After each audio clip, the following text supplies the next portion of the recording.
Welcome back. I'm joined on stage now by Comrades Marathon champion and a man who received the Minister's Excellence Award. He was one of 5 recipients last night. Edward Mutibi, welcome to Morning Live. Good morning, Vaylen, and good morning to the viewers at home. What did it mean for you to be acknowledged in this way by the Minister last night? It's just an honor.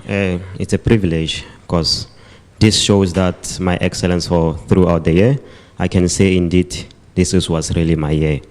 As I wrapped it yesterday, and then you can't believe that I was adding another day on my life. It was my birthday yesterday. It was also your birthday yesterday. Happy birthday, Edward. So on your birthday, and you get an award like this, a beautiful medallion. Do you want to show us what it looks like? Okay. Okay, show us. I don't think you're going to have another birthday like this, Edward. Oh, wow. That's absolutely magnificent. I'm just going to hold it up so that everybody can see. Oh, okay, we got it. Oh, wow. Minister's Excellence Award 2019, Edward Mutibi. So, You know what's been fantastic to actually see is the kind of momentum behind ultra marathon running, because South Africa's always been a forerunner when it comes to the sport with the Comrades Marathon and the Two Oceans Marathon. But it seems this year with the performance at the 50K World Championships that everybody's now really starting to get behind ultra marathon running in a way that they haven't before. Do you feel that as a runner? yeah, ultra marathons have never been given a chance. But through the past, since 2016, we've seen our team that were doing good in IWF at the 100 kilometers.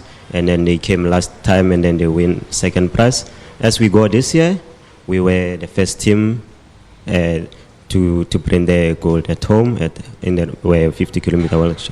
And so the ultra marathon is indeed doing good right now.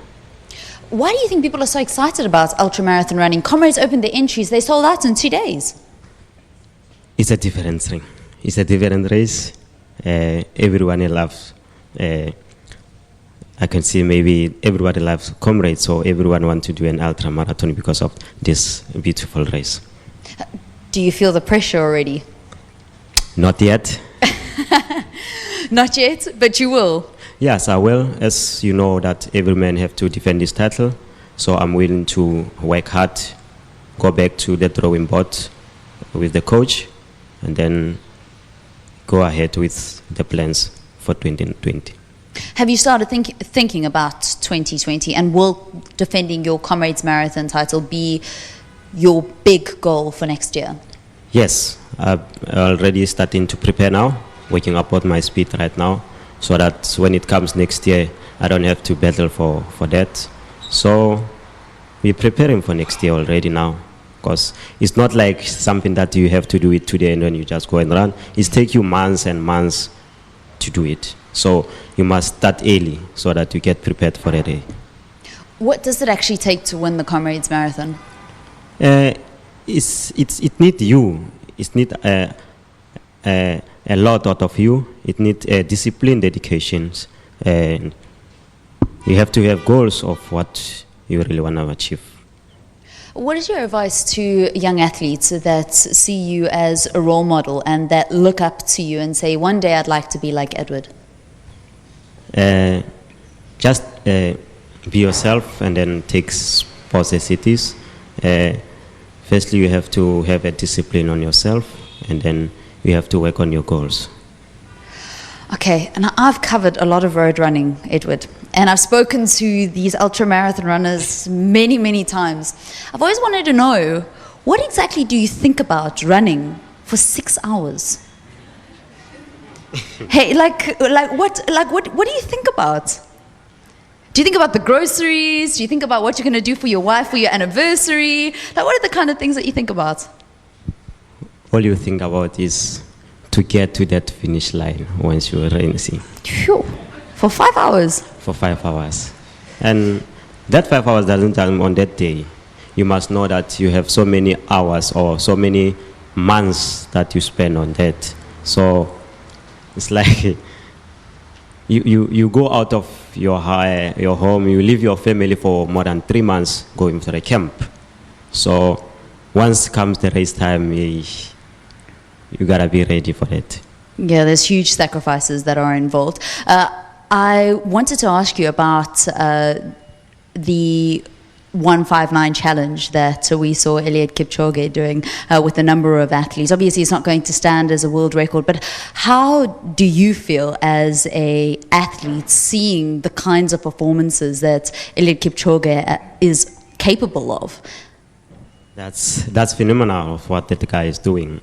It's a you must believe that the guy says no human has been limited, so everybody can achieve more or he can succeed, and then you just have to believe on that. So what Kipchoge have done is he proved that no humans have been limited.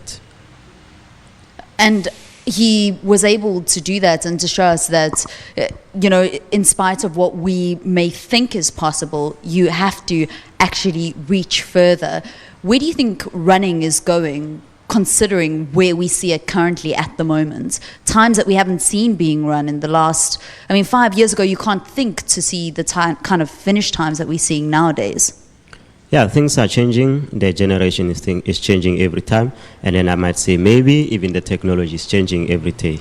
So, and even the thought or something like, it wouldn't be like the past years when you were running the 210.